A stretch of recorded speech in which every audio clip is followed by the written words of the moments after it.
Isang mapagpalang araw po sa ating lahat, mga idol. So, nandito tayo sa Purok Tres Nagbitin Villaverde project, para silipin yung mga kailangan pa dito, sapagkat sa nakikita ko naman, mga idol, ay halos 90% done na po ito.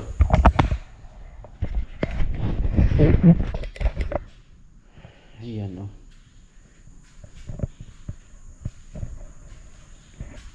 yan, meron na rin tayong open shelves doon. May takip po itong sa kabila, yung dalawang gilid.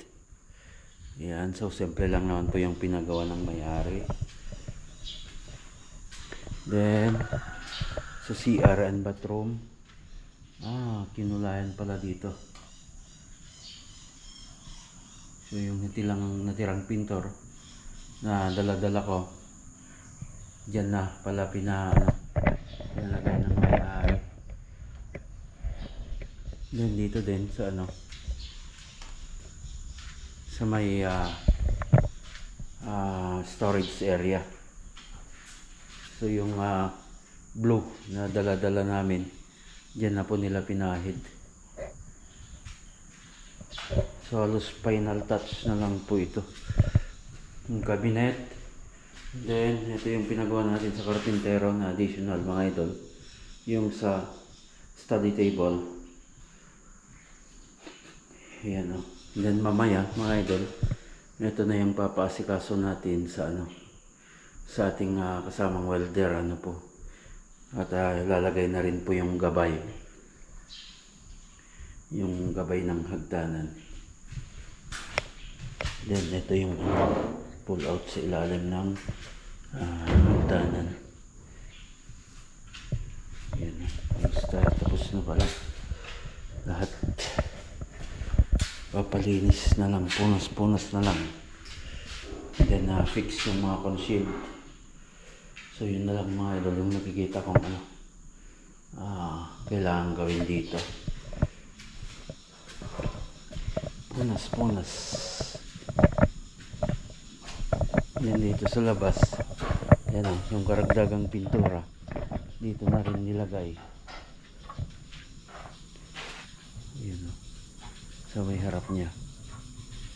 So dala ko po ito, natira ko po dun sa kabilang project.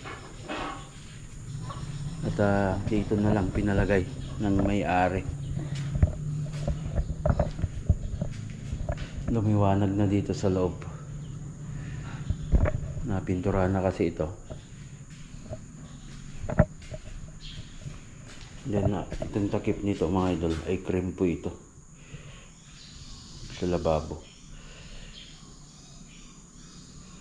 Then yung water line, yun na lang po yung kailangang tapusin dito. Water line.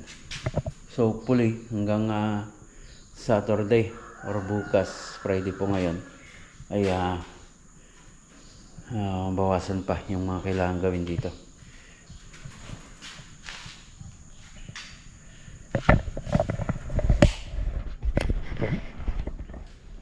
Okay, hanggang dyan, mga idol. Yan po yung update dito sa project natin dito sa Purok Tres Nagbitin Villaverde, Nueva Vizcaya. So baba po muna ako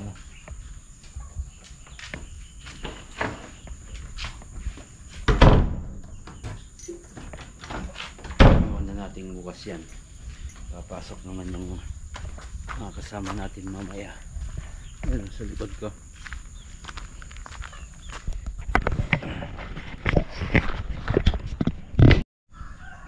Yung dala nating pintura, mga idol, galing sa kabilang project. Dito pinapapahid na dito pala ni Amila. Ayan, so baba tayo ng bahay. Walking distance around po ito, 50 meters or more. Diyan na pala sa Amila.